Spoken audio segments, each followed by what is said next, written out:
Go back in your brain, crack it open while you're alive. Don't wait until you're fucking dead to figure out why you died. Do it while you are living.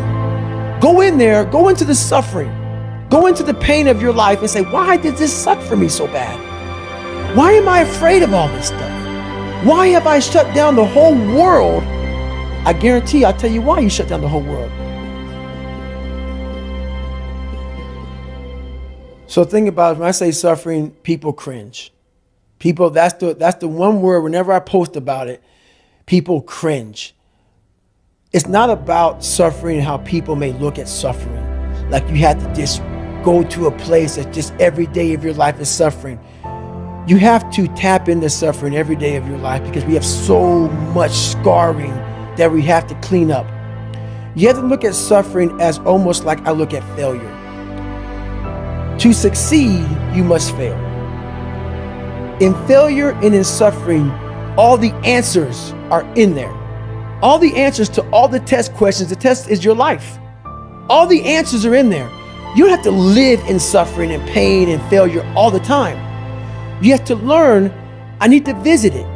Like people hate working out. You're only gonna visit working out maybe an hour a day. 23 other hours of the day, you're not in it.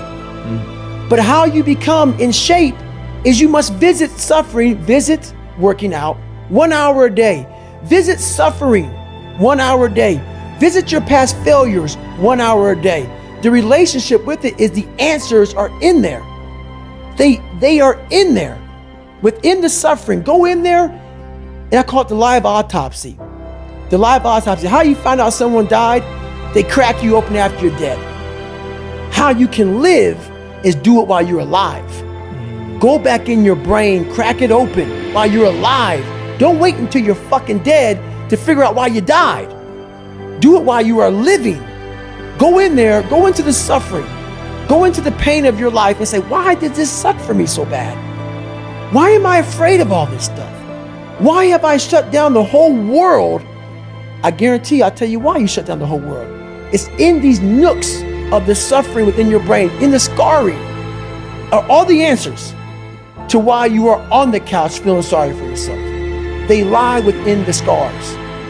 Visit them for at least an hour a day, study them, and then you'll find out more about yourself. You will then grow. So don't look at it as every day I suffer. Go into it an hour a day. Learn from yourself, learn from life, learn from your failures, learn from your insecurities, learn from your self-doubt. Don't just say, I'm afraid to jump off an airplane. What makes you afraid of it? Study it. That's why I studied my mind. Why I became so powerful in the mind is because I realized I was weak. So instead of running away from the mind, I dove into it and said, what is making me weak? Oh, this makes sense. I came from hell.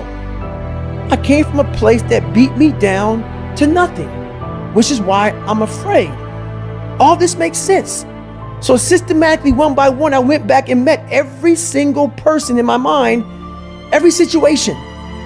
I went one-on-one with them again in my mind and said, okay, let's now revisit this. And that's how you do it.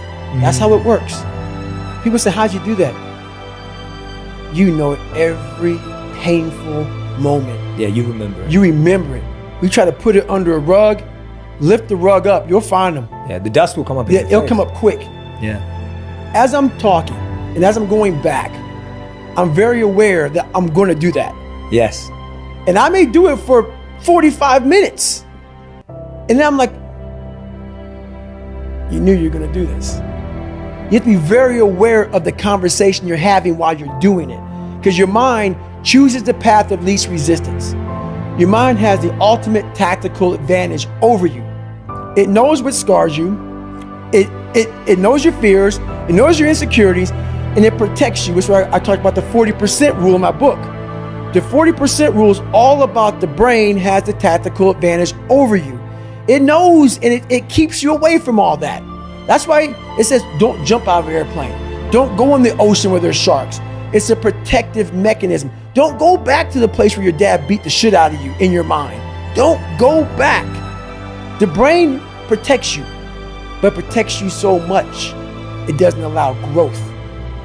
So the brain is an amazing thing, but the brain controls you. You must control it.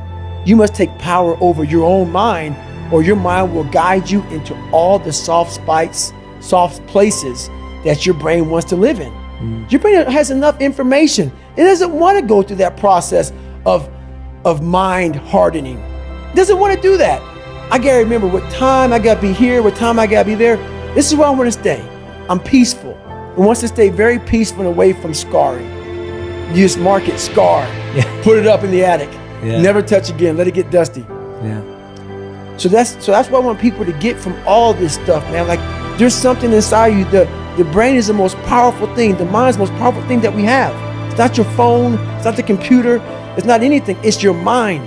And if you can tap into that, you can come from the daggone roots of hell and become such a great seed, a powerful seed that can grow into some great daggone garden.